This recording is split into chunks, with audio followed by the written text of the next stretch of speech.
podcast. It's Connor vs. Cobb. Hey, I'm Ryan Connor. I'm Nick Cobb. Welcome to the Cobb. My head's the show. same size as yours today.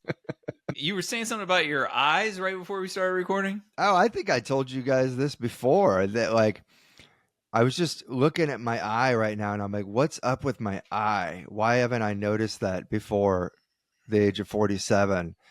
And it just reminded me, it's just kind of droopy. Like, what is this? They must think about this when they're looking at me. People just talking at my face. Are you talking about the top of your eyelid or the bottom?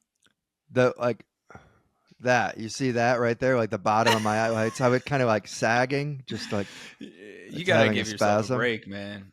You gotta give yourself a break. Well, it just made me think of this mechanic who came up to me after the show last night, because anytime I do this joke I have about catalytic converters, mechanics, if there's a mechanic in the crowd, they will come up to me.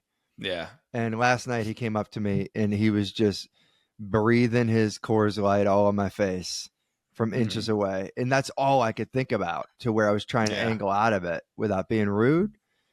It's just in my face. But at the same time, he's probably thinking, what the hell is wrong with this guy's eye? I didn't notice it when he was on stage.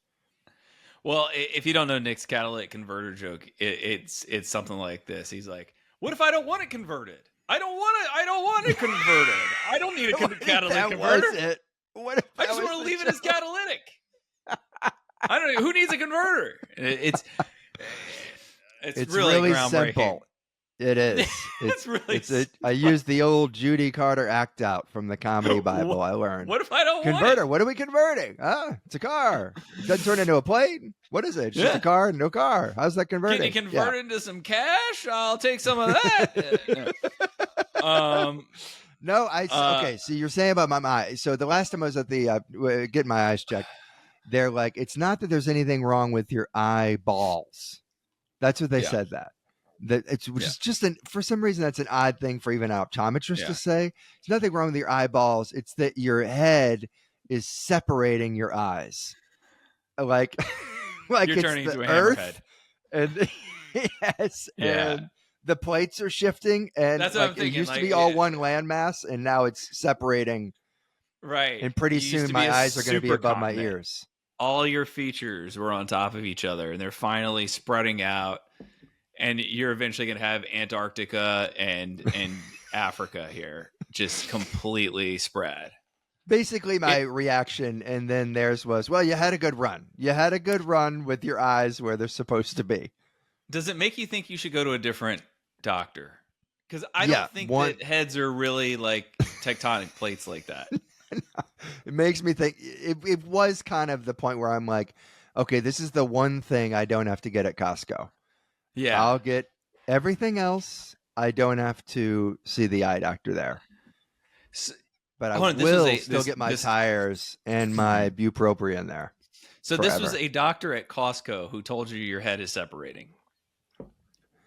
No, well, I mean, yes, essentially, yeah. Your eyes are going to be on the sides of your head, kid, where your temples are. It's not the witch best doctor, news that or you is this a real doctor? Is this a real doctor or a witch doctor? It could have been a substitute who they just decided to, maybe it was April Fool's and they didn't. Were they burning incense? Was there a shrunken head or anything like?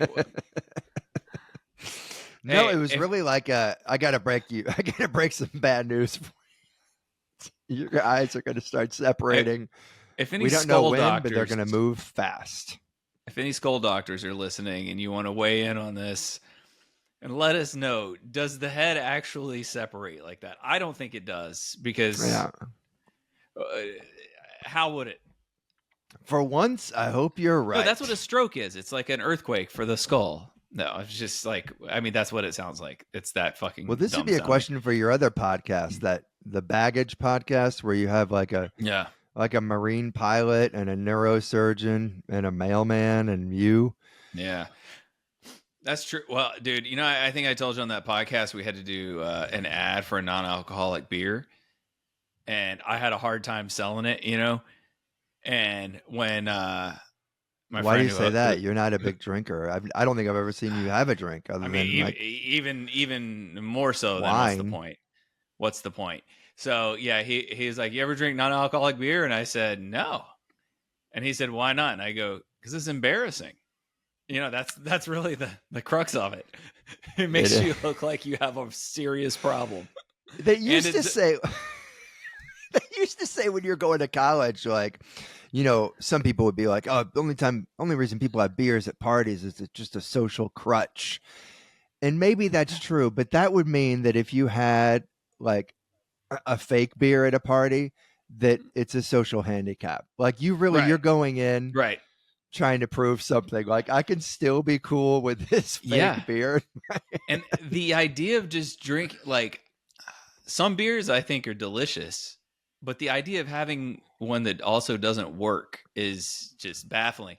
So anyway, I was at a place on Wednesday night at a show, and they had that non-alcoholic beer there, and I just did a mental exercise just pretending to order it. Couldn't do it. I was like, I'm just gonna in my head pretend I'm looking at this bartender and I'm gonna order this. Couldn't do it. They're all bottles, right?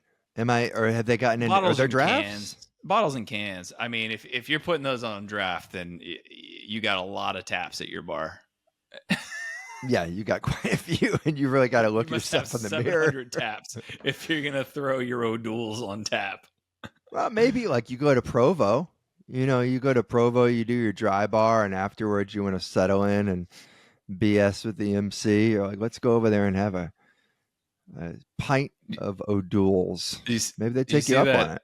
there's an Onion headline this week that said BYU player suspended for testing positive for coffee. That's really not so Ha- far from the truth, actually.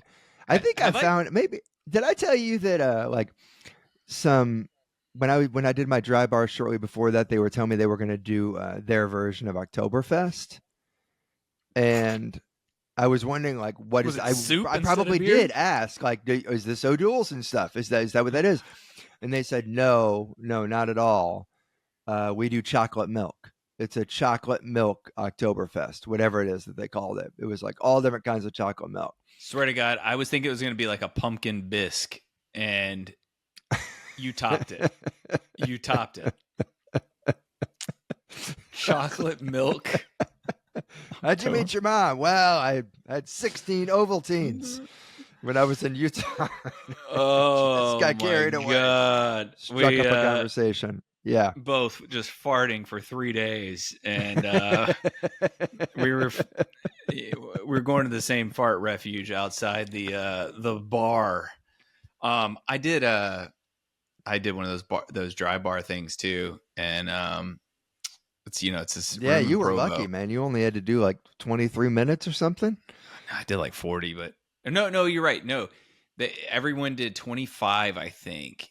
And there's 3 people per show, but then I did a different set for the first show and the late show. But either way, flexing. doesn't matter. Is that what you're doing? It was a flex, yes, indeed. It was a flex, wasn't it? It was a flex. I asked them after my set, after the first one, I was like, "Can I do a completely different set, second show?" And they go, "Absolutely." And anyway, so it was It was a very. flex. It was, Can I just do some extra jokes over the God mic while everybody's getting like seated? So it was very fun, right? Very fun crowd. But between shows, They are I was really like, nice. man, I am tired.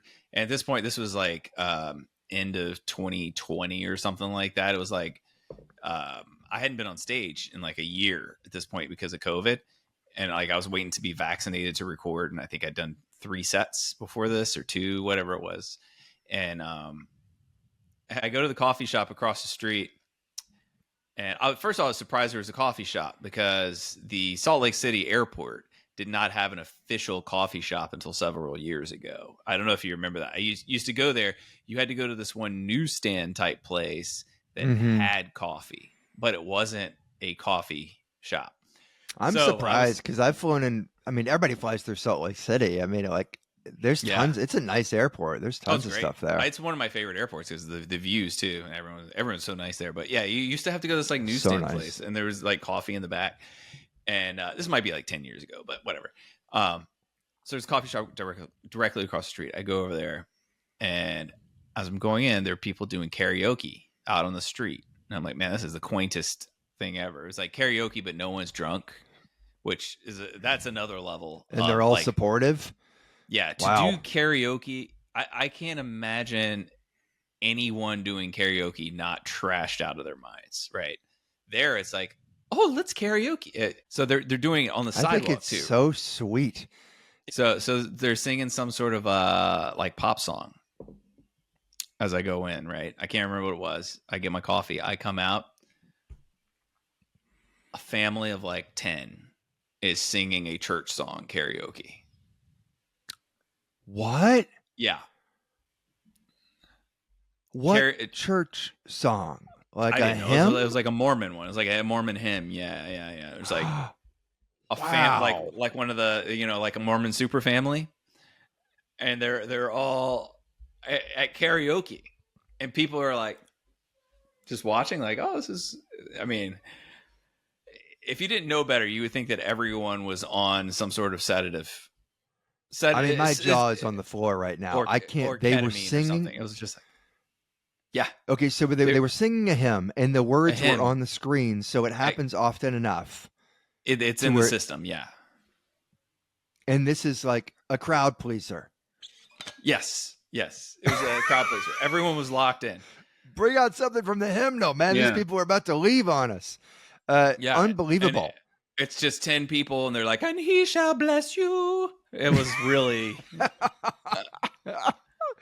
I walked out. It was one of those things, where like the coffee, when you first get it and it's like way too hot to drink it, but I was going to laugh. I like explode with the laughter. So I pretend that I'm like risking burning my face right before going on stage just because I don't want to laugh. So I'm like, oh, yeah. As I walk by.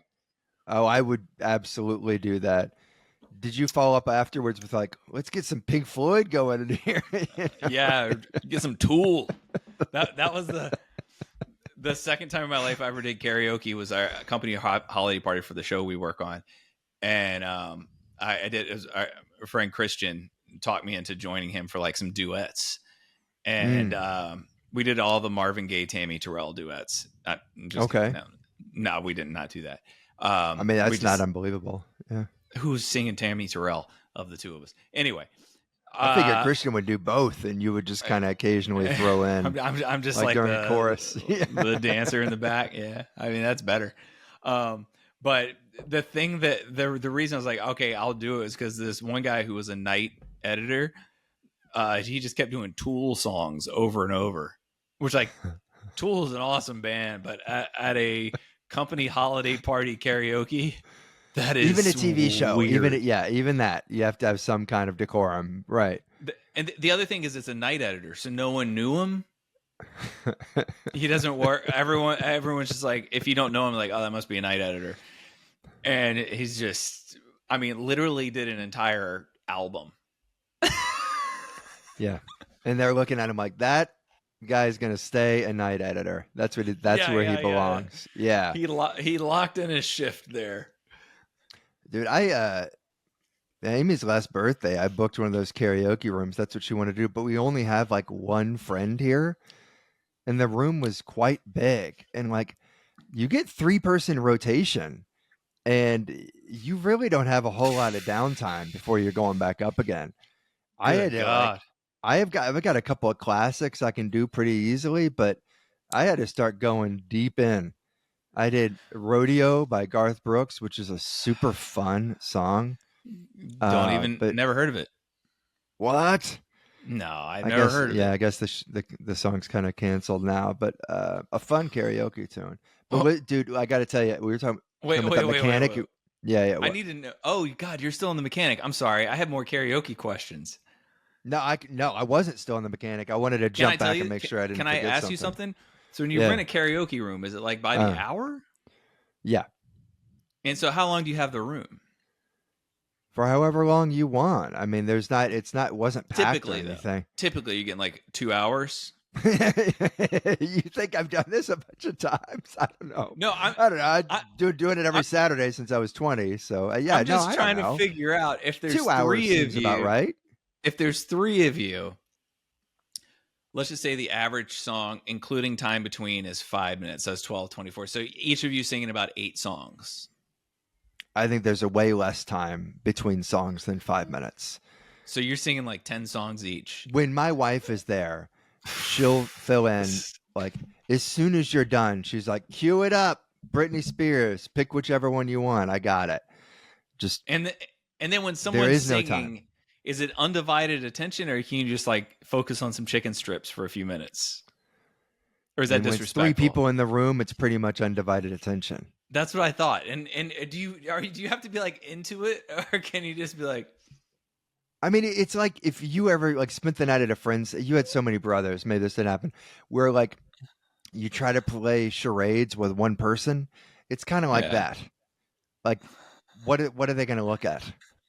You know, this is the 80s. There's not much to look at. It's that kind of a feel in there. I'm just trying to wrap my head around this. So then let's just say you got your staples, right? You got your 3 go-to songs.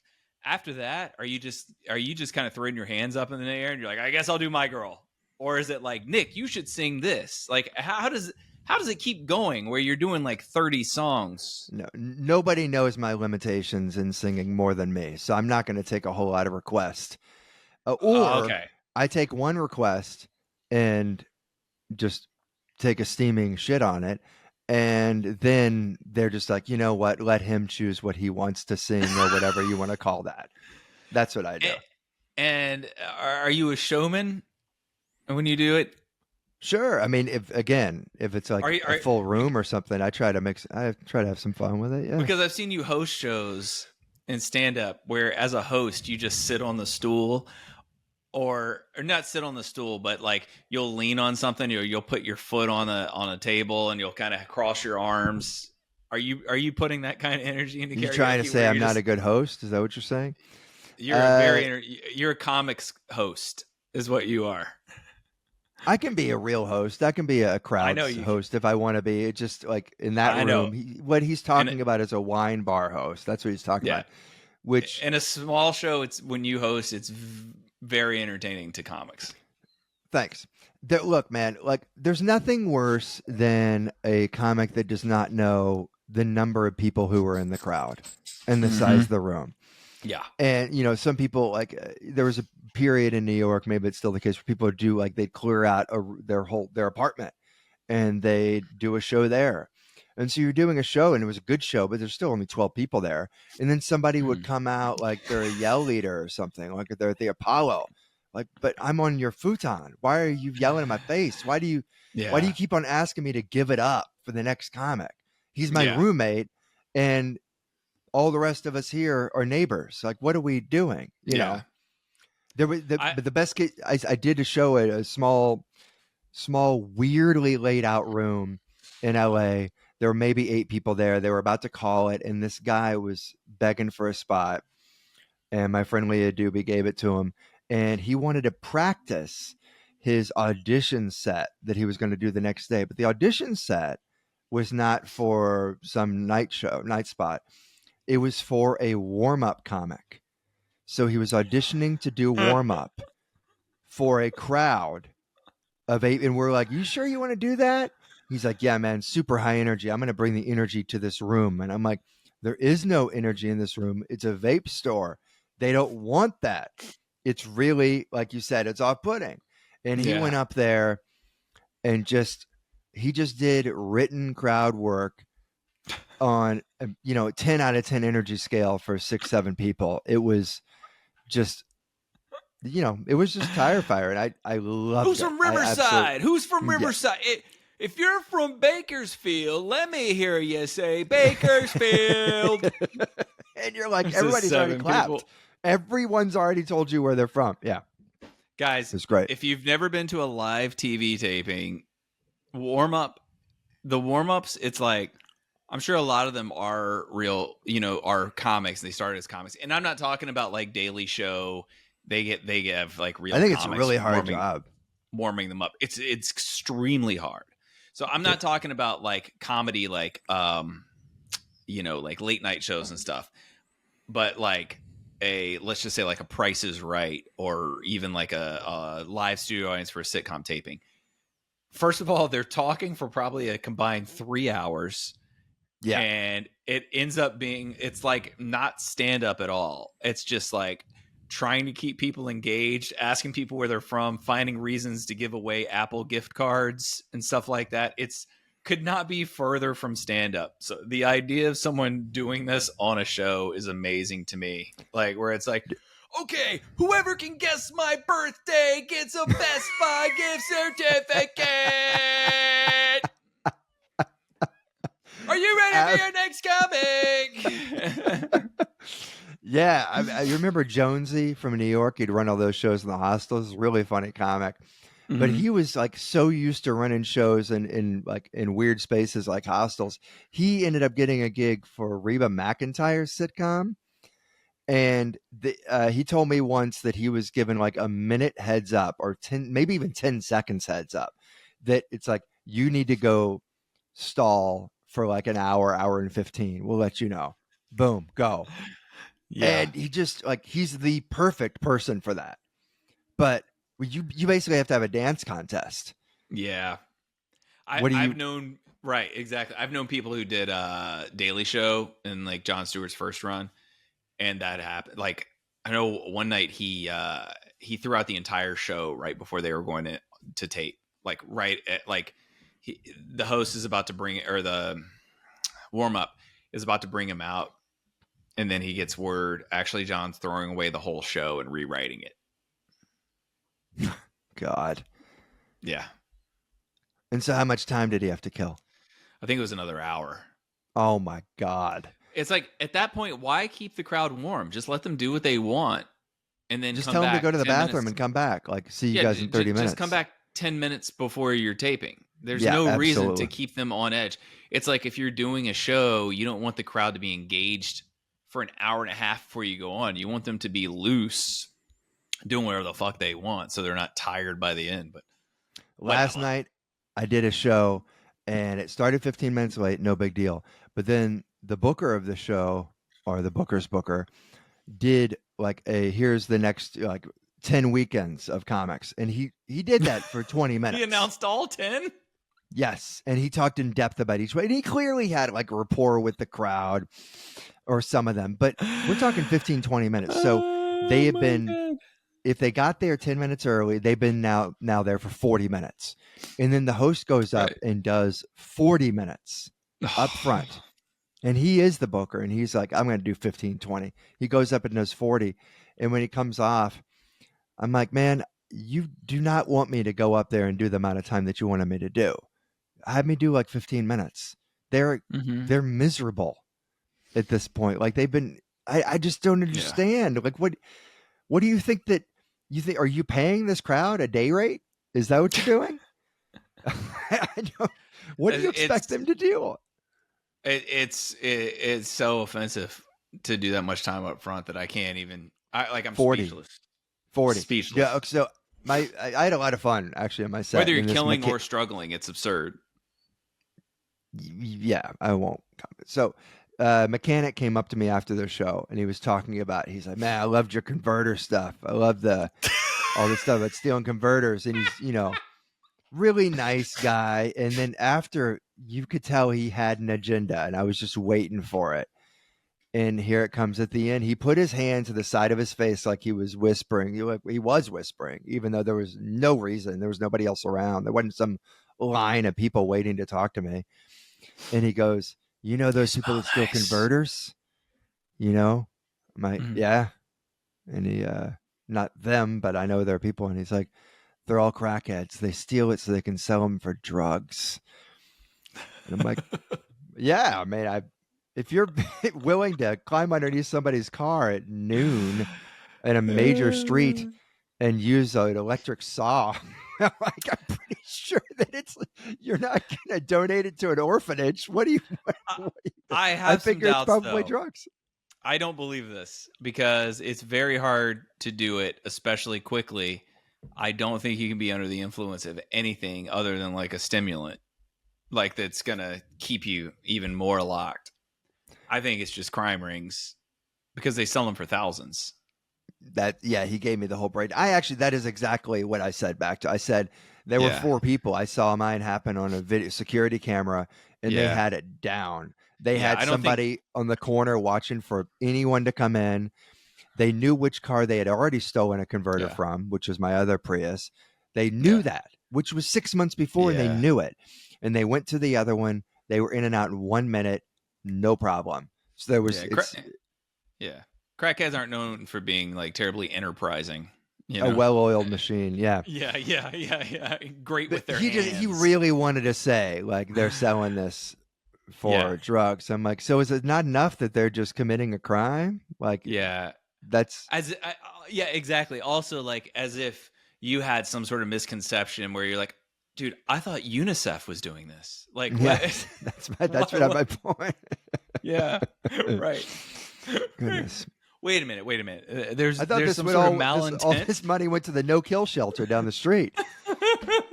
Man, I am mistaken. Drugs. Yeah, Dude, I went to my second NHL game of my life this week.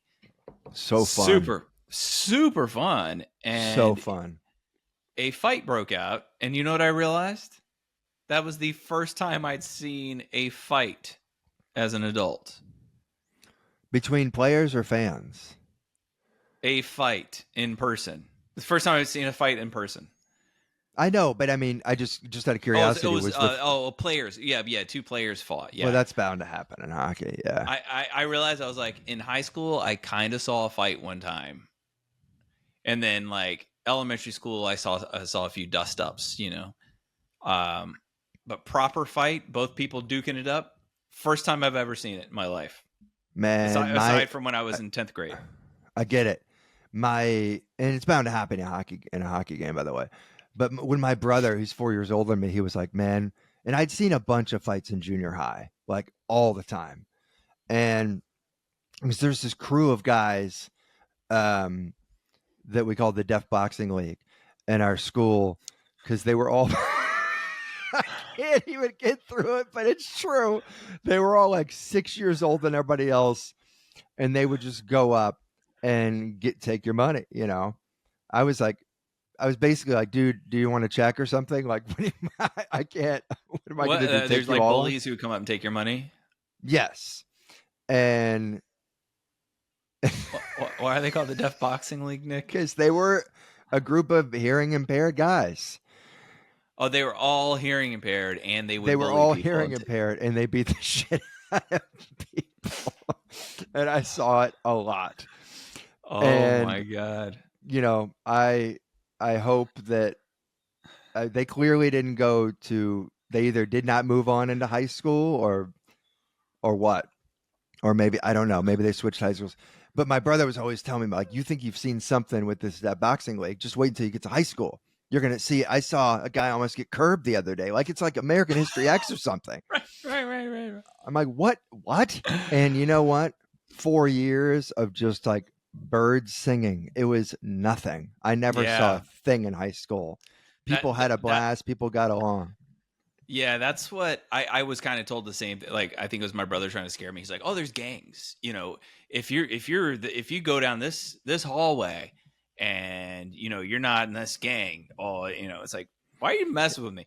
The whole time, that's the hallway I go to government. Yeah. I mean, I know a lot of people did get expelled, but they would just expel people at the beginning of the year, the problematic people who would fight people. But they're also in like classes I was not in, right?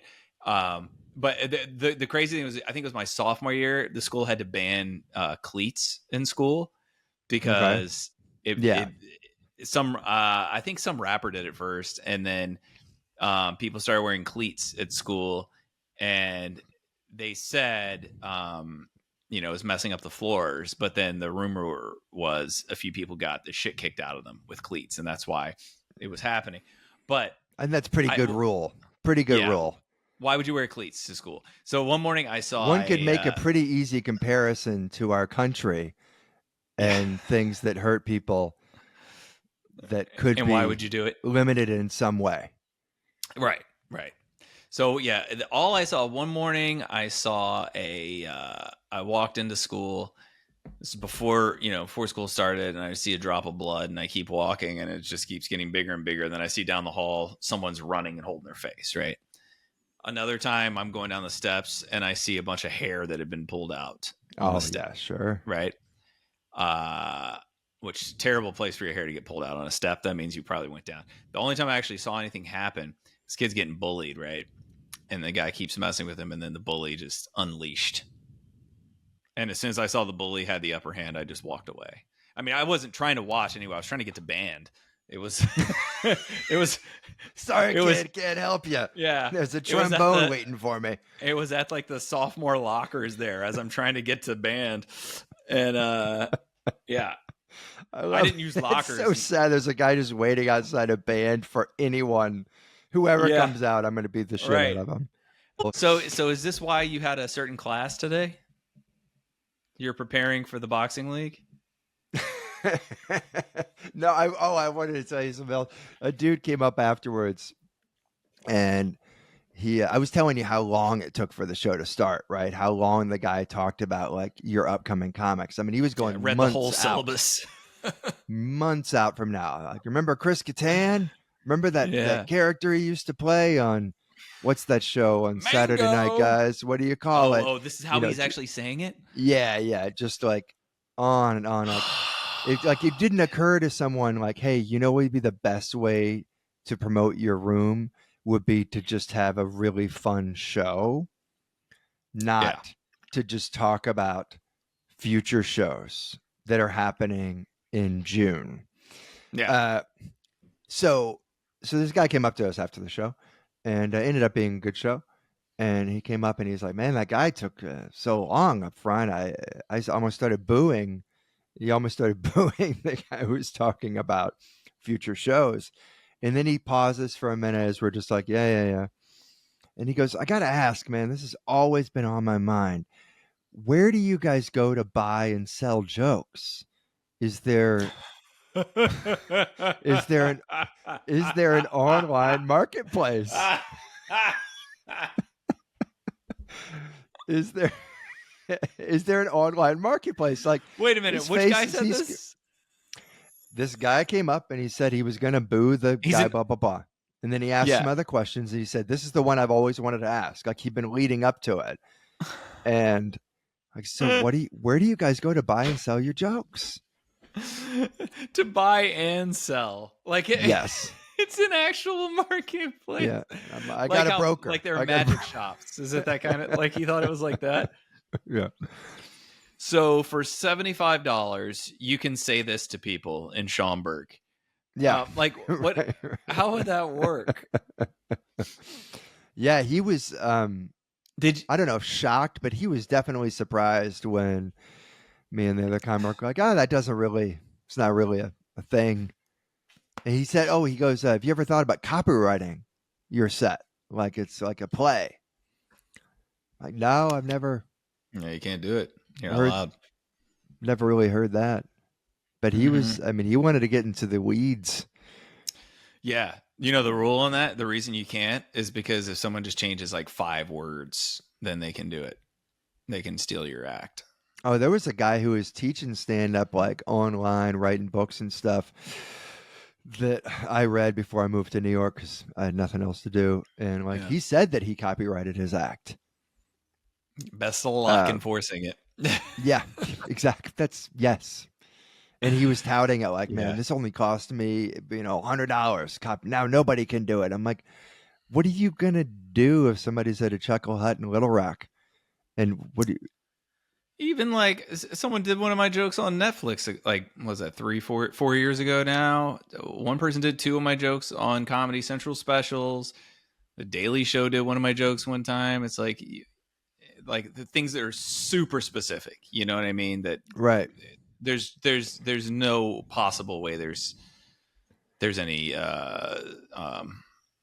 coincidence here. You can't. I mean, what are you gonna do? You're gonna sue, or are you gonna be like a whiny? You know what I mean? I every now and then you'll see people like, so and so did my joke, whatever. Here saw the other day, yeah. And I usually believe, I usually side with the person who got thieved from. Like I usually don't think it's a coincidence. Like when certain ones are so specific.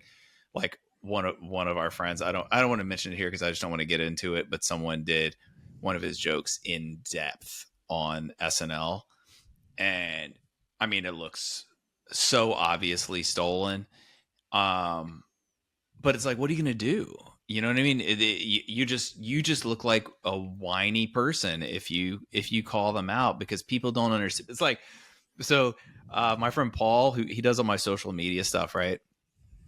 A couple weeks ago, he's like, "Do you mind if I start posting stuff on Reddit too?" And I'm like, "I don't care. You fucking put it on Pinterest. This means nothing to me. I don't care. Put it My on stuff's LinkedIn." on Etsy. Yeah. Yeah, exactly. I don't know what any of this, So for some reason, I'm like subscribed to, like, I get email notifications when someone comments on something on Reddit, right? And I just been deleting them, and I actually saw one where this person, they put their name, first of all, you shouldn't be able to comment unless you have your real name and city you're from, right? Otherwise, you should not be allowed to write anything on the internet, right? This person wrote, "Took 29 seconds to get to the first punchline. Need to tighten it up." Right. Thanks. It's like, so Thanks, so that's Joe who we're Comedy. talking to. That's who we're Yes. talking to. That's what I actually commented back. I can't remember, something about like, "Thank you so much for your insight, Dr. Hollywood," or whatever, which I'm Yeah, sure he sure. probably thought was a genuine compliment. Uh, let's see what Yeah, I there's write. really very little. I don't know, man. "Thanks for the Like they said. Hollywood pro tip," is what I wrote, and Thanks, he Mr. Show liked it. Business. Yeah, And he liked it. Yeah. yeah, Well, you know what? Now he's gonna say you hired him as a writer. I mean, people do sound whiny when they do that, and a lot of times I'll see stuff where it's like they give the same thing that you just said, where it's like it's too specific, it's too on the nose, and yeah. then they say, "Here's my joke, and here's what was said," and you're like, "Those are not that Oh, close." You do see that for sure, yeah, and even those who are legitimate, you're like, it's a little whiny because it kind of goes into the category of the yeah, column of it's the cost of doing business, which yep. it's the cost of doing business, which I don't want that to be the case. And nobody Mm-hmm. wants that to be the case. It's cost of doing. If you're friends with a writer on SNL and they need to Yeah, create all this kind of material, well, you better watch your mouth yeah. when you're around them, that kind of Well, thing. And I don't want it to appear like somebody's whiny when they're like, dude, yeah, that's mine. They just yeah, took it. They ripped it off and they made money on yeah. it. And Well, yes, I can do it tomorrow, but then someone can say, I stole it from whatever, yeah. SNL. Well, what I think, I mean, in my specific first, I have heard this thing where you're talking about, where someone's like, "They did my joke," whatever, and then you hear it, and it's like, the concepts are similar, but like this It's not concept's not close, that and it's unique. not a Yeah. particularly The, specific premise. Yeah. the person who did my jokes on two of my jokes on Comedy Central, I just worked with him like a month before the Wow. taping, and he changed the end, but the all the lead up to the end was verbatim, and I think he thought, well, that's okay because I changed the very end, right? It's not. The person who just did a few years ago a joke verbatim on Netflix, um, I honestly, what I think it was, because I know he saw me do the joke at least 10 times. I'm guessing that this joke was buried in his mind, and then he had a somewhat similar experience, Sure. and then he thought that he wrote this joke, but it was really my joke. It was verbatim, like about a 45-second joke verbatim. The Daily Show, and I think it was completely malicious. I think it was trying to meet a deadline, because I did the joke at the Comedy Cellar while there were Daily Show writers there who introduced themselves before the show, and then my joke was on the Daily Show the next day. It's like, this What? is, yes, yeah. They introduced themselves Did at you the ever? Okay. table. What did you do after these scenarios? The Daily Show, when someone sent me a link to it, because I didn't watch, I like the Daily Show, but I didn't watch it regularly. And someone sent it, like, dude, they did your joke tonight, and I just went, all right, I guess I'll drop that part of the joke, because it was like one part of a 3-part joke. The the one for the Comedy Central one, she's like, okay, well, I guess this dude's borderline sociopath. And I still did my jokes. Like, this is, Yeah, I mean, you're not going to stop he doing it. he changed the ending. He took my like exact setup, but mine's better, so I'm going to do it. And then the one on Netflix, I was like, I mean, this is a joke I did for 3 months, 13 years ago. So, and then I decided it's not good enough. I'm like, I can write new jokes. And it's like you said, it's the cost of doing business. It's like, Yeah, but I hate if saying that someone's because lame it enough, should they not got to be like that. steal. Yeah, they can go fuck themselves. But I can write new jokes. But I mean, that's the I don't. healthiest way to look at it. But I do think there's a little bit. I do think there's something to be said for. You don't have to fully you don't have to go to a bar and like threaten them or something. But there's something to be said for. You took this. Like, explain this to me. A lot of people. You don't have to be in New York for very long to learn the history of Robin Williams in Long Island and how many times he stole, somebody's like late night set, and people will cast it aside. They'll be like, well, he paid them. He owned up to it. And they're like, yeah, he did own up to it. And he did pay them. But if you're talking about the 80s, then if you're talking about a late night set in the 80s, that is a career maker. Yeah, he killed their career. There's no comp for it now. There's no comp. He gave them $5,000 in exchange for a career. Yeah, it's like if you had a sitcom now. It's pretty much that level. Sure. I mean, I don't even know that a sitcom would be as big. Like, you're telling me you're right. If this dude does well on late night, then they get 2 years worth of headlining bookings off of that, and they're off. They're officially tri-coastal, right? That's what they would call it. They call it tri-coastal. And he gave them a couple of $1,000, and he just took it. So like, I get it. He was a good guy. He paid. He at least acknowledged it. And I don't think that he even meant to necessarily do it. But either way, these people got screwed. Yeah. And everybody else is just like, suck it up. I look at it as, look, I'm just taking probably my two favorite living songwriters, something that Billy Corgan and Tom York said. Billy Corgan was asked, this was in the 90s when, I cannot even remember the name of the band, but they stole the riff from, Drown. And I mean, it's the exact riff, same key and everything in the song that sold millions of copies. And they were like, are you going to sue? And he goes like, I give everyone one song. It's like, you can steal one from me. After the second one, I'm coming after you. And then Tom York was asked about Coldplay Parachutes just being a like blatant ripoff of the Bends. And he said, tell him good luck with Kid A. Yeah. Wow. I mean, that's really charitable. Yeah, I know. That's really charitable. Clearly they just don't want to go through it, go through with all the nonsense of that. Yeah. But it is kind of like, fuck you, man. Like, the counter is like Cat Stevens has sued people. He sued Coldplay and won for what's that song, Viva La Vida, which is a complete ripoff. It's like a section of the Foreigner Suite. And then he sued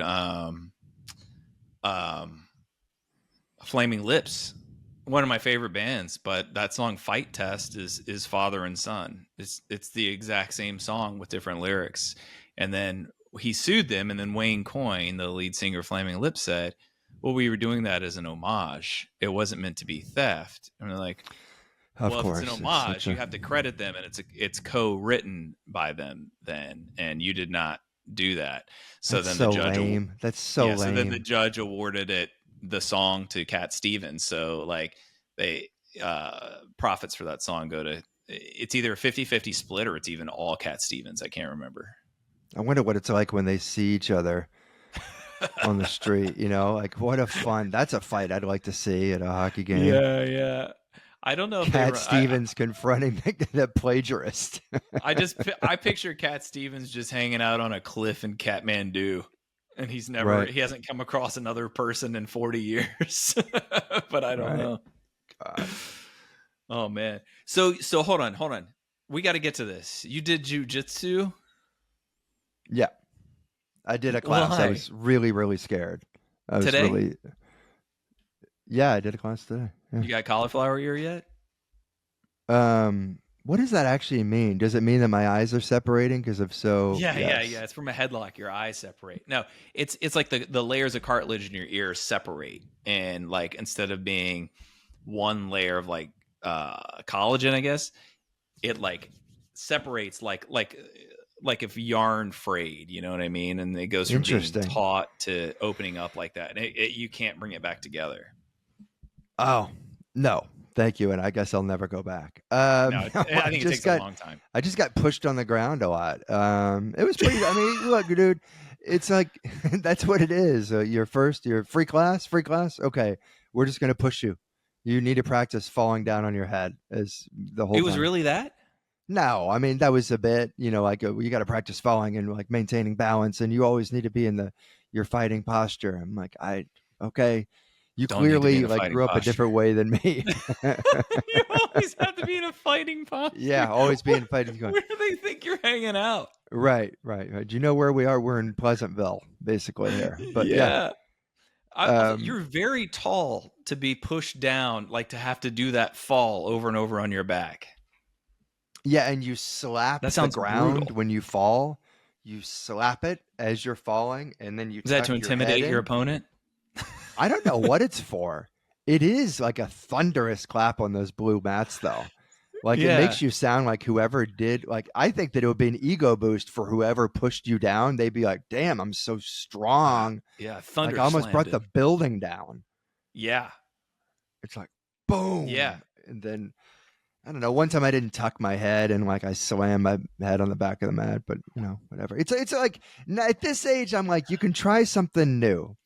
But then you need to Yeah. wait a week and a half, maybe 2 weeks to see when are my muscles going to react to what I just did in a free class. I'm waiting for Yeah. the reaction. When is Oh, my it's neck going? free. Well, first class is free, of course. Yeah. Oh. So are you going to try to get a belt? Well, I mean, they put a white belt on me today, but that was really just to keep the Hell gi yeah. on. There was not, yeah. There was like, I didn't deserve any It kind could of have a just been a belt. braided belt from JC Penney. I was two Um, seconds from like just going and like watching this kid play on his iPad in the lobby next door. That's so are about you where going I to keep was. doing it? Like dude, I'm not kidding. Like I had a wreck last year. Like I have little parts of my Yeah. body where I'm like, whatever I just did, I have to like monitor my body for a few days. It's like Yeah. why I don't play basketball anymore because my body's always heckling me, dude. It's like I'll Yeah. like you shoot a shot and I want to be like go up and block it, and my knees are like, no, you won't.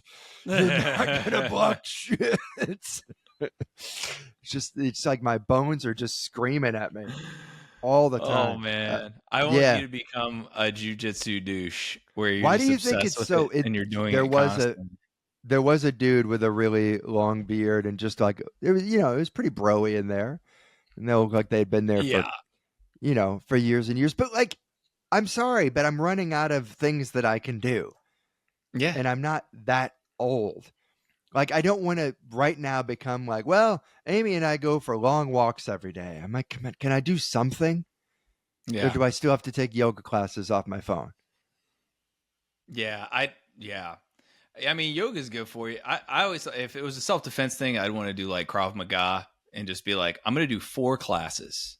Just show me what to do if someone tries to take my wallet. What's your like triple punch kick move that just Yeah, disables them of enough that course I you're can going to run say away? something. That's just like the Utah flex. You're like, well, if I would do it, I would do blah, blah, blah, blah, blah, I'm just something saying, I that don't no want to one's ever wrestle. heard of I don't want to before. wrestle with someone. Yeah, no, I'm probably more suited for kickboxing if I were to do anything. But like, I also broke 2 toes, so the Oh, whole it's really humbling when they're coming up to you like, so you're going to come back, and I'm like, I got to see if my toes are going to be okay. what do you mean I you need a broke 2 few toes days. today? No, like they were broke. This is the foot. Like my right foot is the one where the podiatrist after the X-ray, I'm like, do I have any broken bones? And he's like, you'd be better off if your foot was broken. Then I could know what to do. So I've got to see if it's like hey, you can keep on doing jujitsu, but you're going to need to replace your leg into one of those Yeah. scissor feet things. Yeah. Yeah. Mini Blade Runner. Hot damn, man. I'm Yeah. sorry. What are you sorry Uh, for? Just, I mean, I'm your still feet, walking. you got your feet are fucked, and your eyes are going different directions. Meanwhile, my foot's getting better. I got my second shot Wow, more today. bragging. I didn't walk. We didn't walk far. Probably total of 1 mile or something on flat ground. But now it's just discomfort instead of pain. So it's Dude, getting I better. can't believe I didn't tell you this before. We've been going back. This is about my therapist. I hadn't talked to a therapist in a while, and I actually liked him for one. He was the first. Like, I had a therapist in New York that would start crying in sessions, and I thought that he was really connecting with what I was saying, and then he Uh-huh. told me that he had a tear duct issue, and I thought you were gonna say he was like, no, I was thinking about something else. no, it wasn't even that. He had a tear duct issue, and he did not know when he was crying because it happened so frequently. And I'm like, dude, you're a therapist. You got to keep this to yourself. Dude. Because it turned out he wasn't that like sympathetic of a man. Like Yeah. but he had this superpower to make people think like he really cares about I'm affecting him physically. Yeah. He's Yeah. crying. And I'm sitting here talking about, not getting passed at a club yet or something. And Like he's like, oh. and he's like, oh, I'm crying. Oh, I don't know. And he's just like tears streaming down his face. And he's just so used to it. He doesn't even know. Like That's that dude should get in amazing. the acting game, man. That is amazing. It is. It's an amazing superpower that he's just like shitting on. It's right Yeah. there. Pick it up. Use it. And so You what can were you gonna say cry. now? Yeah. Right. So as you know, I've been calling you on the phone a lot lately, just like a little resentful that there's some people out there that just their parents will buy them houses in certain cities and they don't have to move across the country to go to a better school or live in a neighborhood that doesn't have hostage negotiations going on 10 feet away from your mailbox. A little resentful of like having to uproot my life because I'm not giving out blah blah blah. And so I think that's a pretty normal thing to feel. Mm-hmm. Like people leave LA all the time. People Mm-hmm. leave New York all the time. San Francisco all the time. They Mm-hmm. leave it in like, I think it's pretty fair to be like, hey, you know what? Level playing field would be kind of nice. A little bit more level would be nice. It would be nice if like Mm-hmm. every time you saw a new actress, and people were like, oh, she was great. Who is that? And you're like, that woman's dad owns the fucking Steelers. Okay. Let's not pretend like Yeah. they saw her at a Dillard's one day and were like, you need Yeah. to be on my new sci-fi show on Amazon Prime. Or the child of the two most famous people in the world. Right. It's like, yeah. What do you know? 90% It's of the Jack time. Nicholson's son. And you're like, wow, Jack Nicholson had a son at 68, apparently. And then people are like, well, no. Jack Nicholson, he got him the audition, but then when he was in the audition, he had to earn it. It's like, He had to earn it. Really? Sure. He had to have a good audition, but how do you think the fact that he got the audition is a big thing? Yeah, people don't know how hard it is to get that audition just to be in that room. That's what people don't understand. It's like, yeah, that's the part we're saying. It's, yeah, probably someone who is, let's just say Jack Nicholson's son is sure. And who I actually do like. I do like his son as an actor. Yeah. I'm but sure he's had access to the best teachers in the world. His dad's one of the greatest actors ever. You know what I mean? It's like he has these advantages and he can get in the room. That's access, period. I mean, you could say the same thing about Musk. You're like that dude grew up in a fabulously wealthy family, and like at the bare minimum, he would have all of their friends as people he could, would invest in whatever idea he had. Like, you can't tell me that's nothing. Have you ever heard him talk about it? He's like, no, my dad was not wealthy. He was a simple emerald miner. He just had an emerald company. We weren't particularly wealthy. Just an emerald company. What are you talking about? Right. No, we're just international arts dealers and owned Exxon, but it's not. My dad very rode simple upbringing. My dad carpooled to his oil rig. Yeah, you know what it reminds me of? There was a David Beckham, I think it was Netflix or HBO thing a couple of years ago, where it's like he and his wife Victoria, who is like one of the Spice Girls, I think Posh Spice. Posh, yeah. And she says something about or she's being interviewed, and she says something about growing up working class, and he really, he did. He pops in the room and goes, "Excuse me, did you say you grew up working class?" And she goes, "Yeah, we were, just kind of middle class, just family, like, just getting by." And Beckham goes, "Look in the camera and tell them what kind of car your dad used to pick you up from school." Did he really say this? Yeah. And she Dude, goes, because that's going to cause a fight. She goes, "It was a Rolls Royce, but it wasn't new." Dude, he just went up in my book. It's Great. weird, man, Beckham's because great. but that's like universally we all want that story. The person who came from work, then he's David Beckham, came from working class. Maybe his dad worked the docks. I don't know, but that's what people want. But and yet at the same time, people just want to be fabulously. So you want to be fabulously rich, but then lie about how you got to it.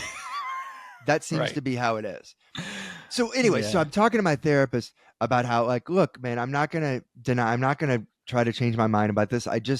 It does piss me off that I had to like move my family, uproot my life, because I simply could not. There was nowhere else in LA that I could live.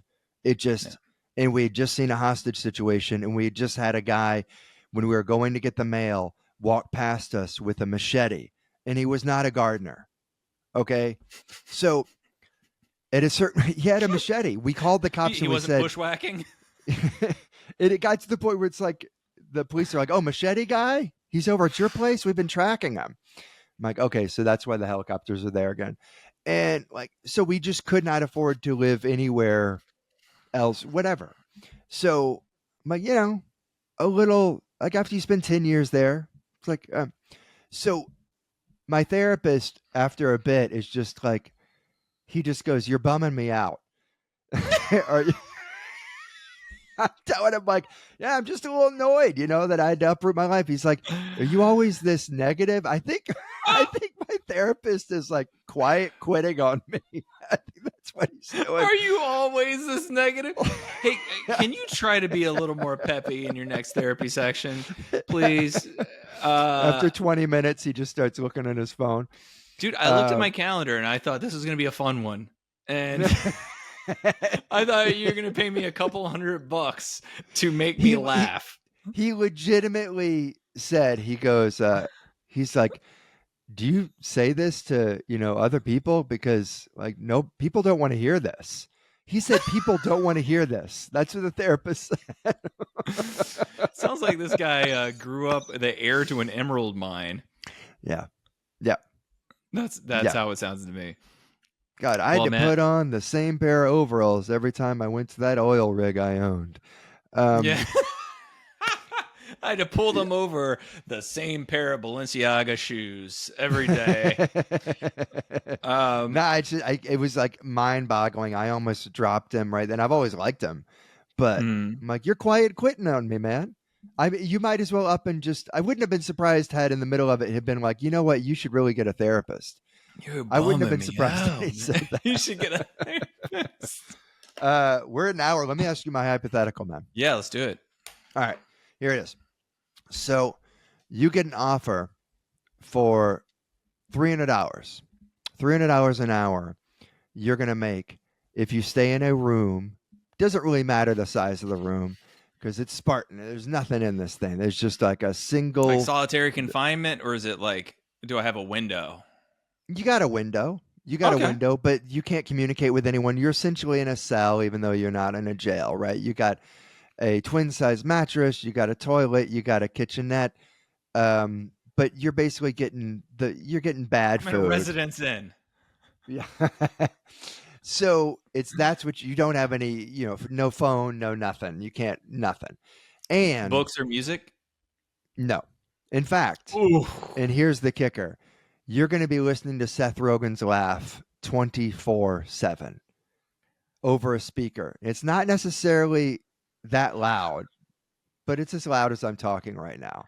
Does he laugh like once every 10 seconds, or is it the constant? It's continuous. It's continuous. See, I think eventually that would turn into white noise. And he I seems mean, like whatever you a got to tell yourself. wonderful person. So I think I'm he gonna is be, a wonderful person, but he does have a yeah, unique laugh, and this is not a it's stab at him, but he unique. has a Yeah, unique laugh. it might be hard to So, sleep through so you get $300. How per long hour. do you think? If you leave the room, by the way, you can never come back. So But I you get the have money. one chance. Sure, if you leave the room after an hour, you get $300, and no one will force you from the room. You can stay as long as you want. No How earplugs. long do you stay in the room? No earplugs, right? No, of course you don't get earplugs. There's no Do I have cheating. like a pen and paper? No. Oh man.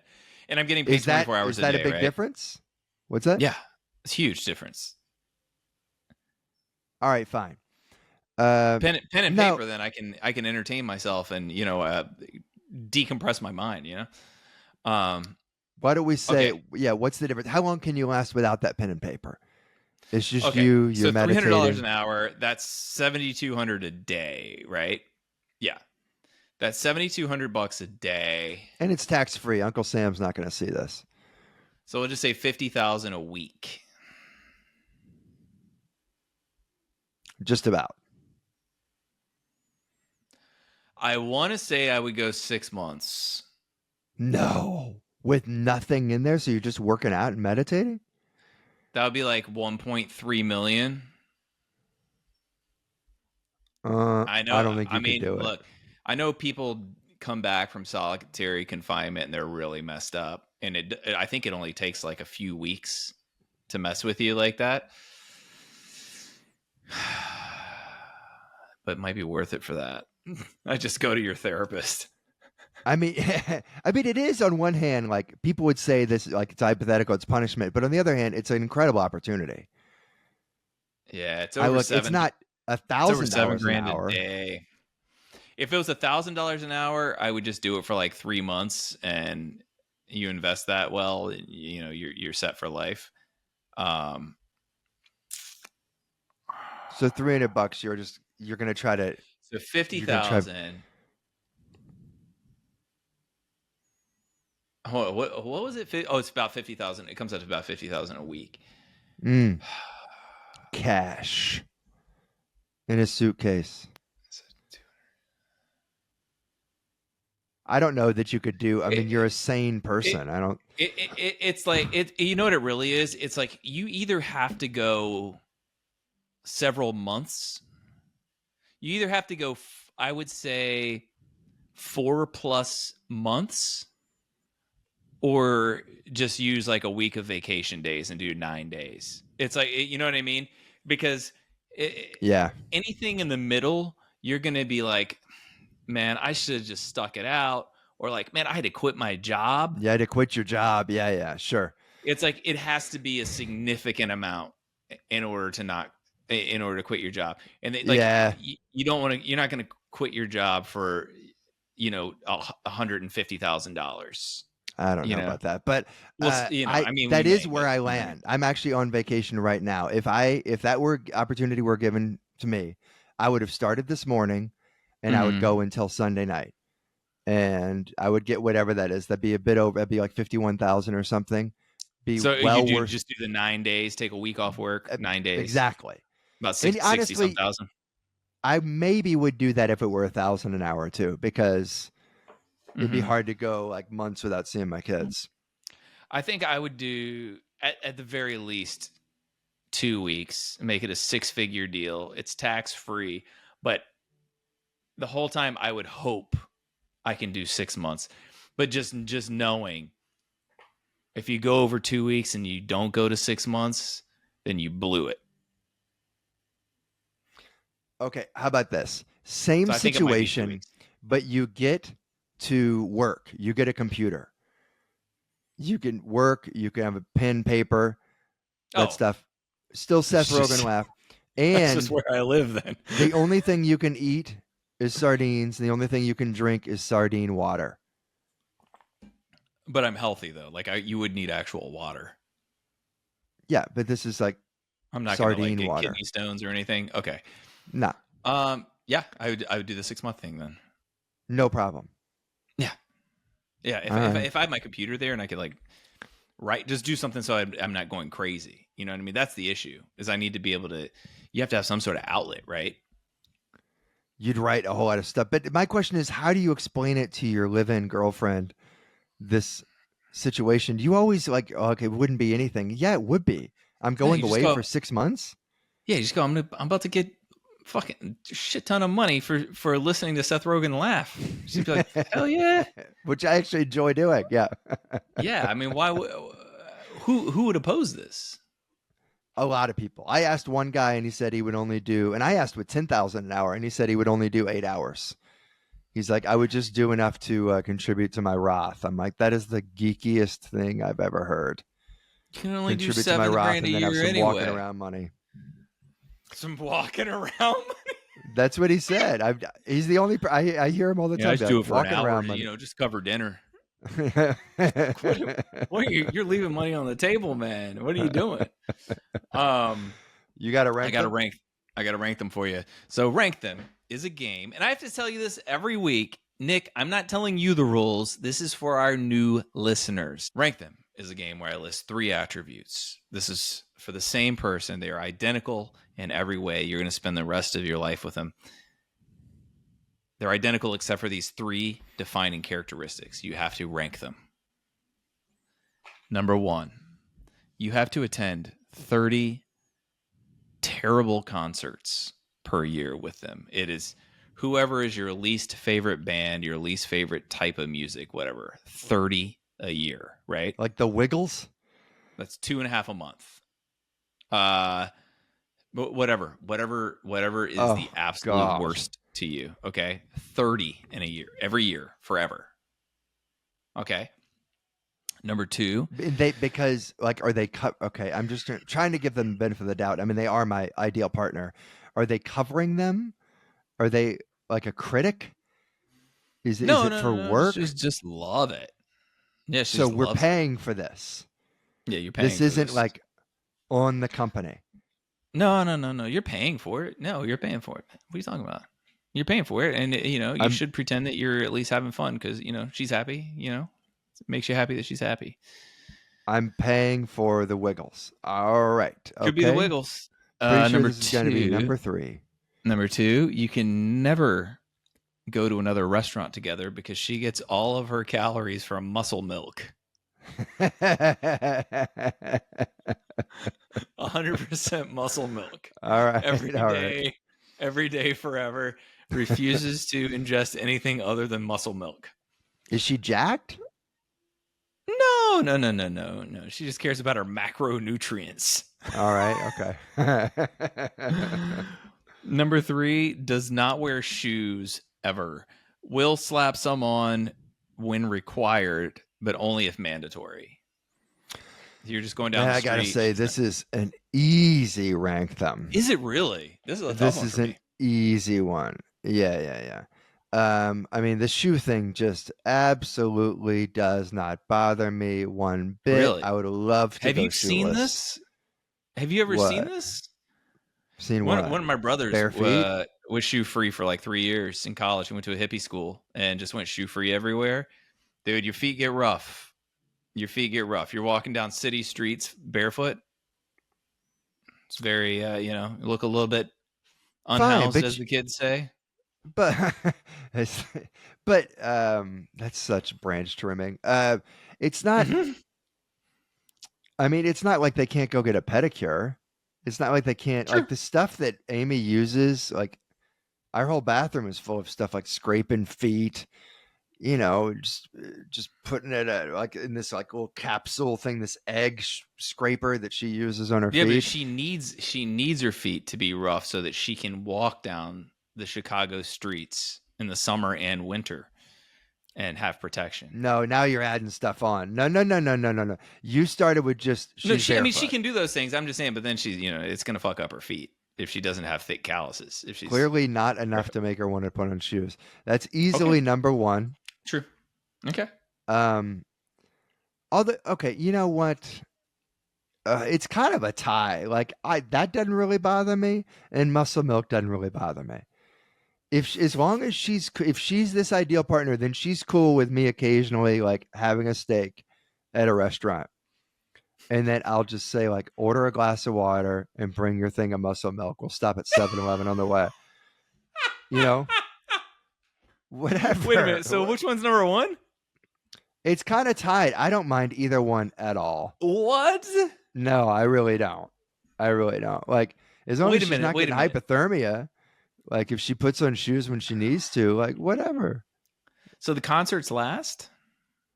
Oh, I knew right away. There's nothing that would be worse than that. You know who the Wiggles are. Yeah. So that's last. Oh, what's second then? You got to rank them. I'm shocked by your answers, by the way. I'll stick with it. I'll do shoes, muscle milk. I know, you know what? Muscle milk first. I'll do muscle milk first, and then shoes, even though it's really a 1 and a 1A, and then way down, we're just off a cliff. Muscle milk is first. In concerts is the very bottom. We're very different on this then. For me, I think number 3 is the shoe one. Okay, that's your least tolerable. It just seemed it's one thing if you're in college and you're like a hippie and you're like, my feet need to touch the earth. You know what I mean? It's another thing if you're like a full blown adult and you're like, yeah, I just like walking in rat piss. You know.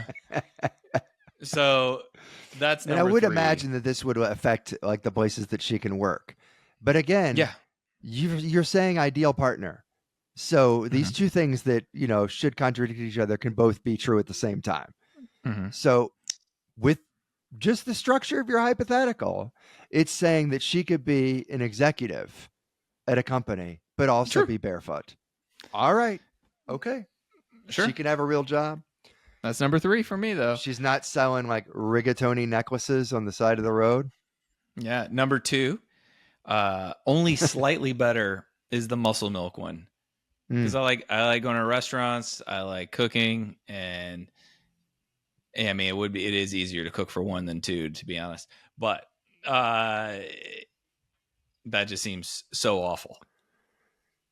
Hey, you want to go get some food? I was just gonna have a muscle milk like I did the last 37,000 times. And then, why do you keep on asking me? This is what I do. Yeah. This is. She's like, I was just gonna switch it up to bananas and cream. I've got no problem with it. And when I first wrote this, I thought the concert one was going to be my last one. I even set it at 30 a year, thinking that would be the threshold where it's the worst. But it's still better than the others. You know, I've seen some bad stuff, and I think I can handle it 30 times a year, 2.5 times a month. You know. You could have put it at 20 a year, maybe 15, and I still would have taken muscle milk over it. 15 a year. Muscle milk, totally maybe it's tolerable. The kids thing, but I like simplicity where I can get it. So if my kids, like, they're not picky, they're not going to know, right? And if my wife, and if the only person I have to worry about actually feeding is myself, if I don't even have to worry about it, dude, sign me up now. Please. You make a fair point. It still doesn't work for me, but I think it's a good point.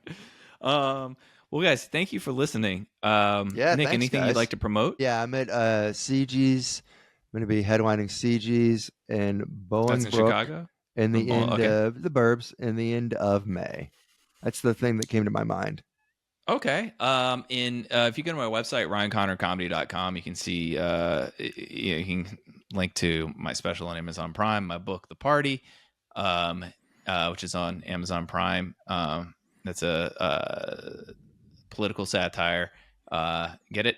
Also in May, I'm going to be in Ottawa, Hamilton, Toronto.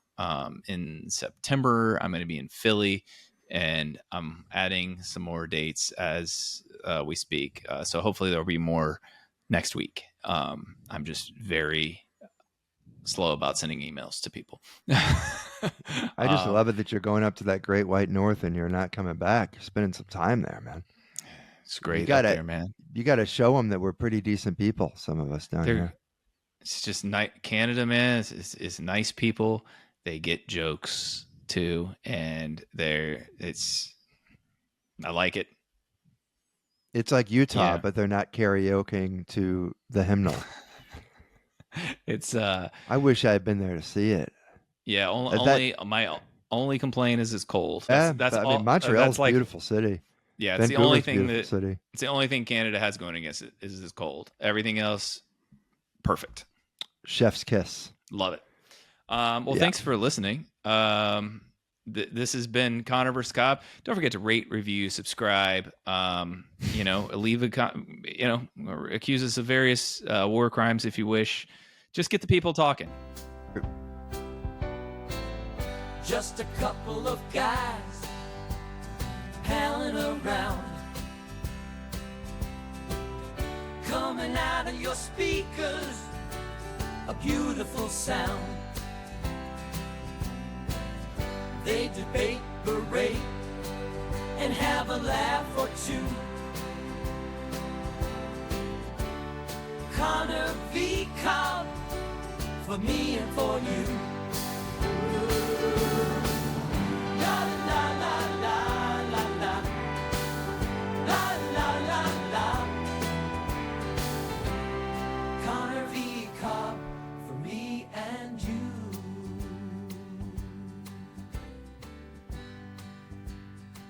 Ryan and Nick. Nick and Ryan. The scoundrels of the hour.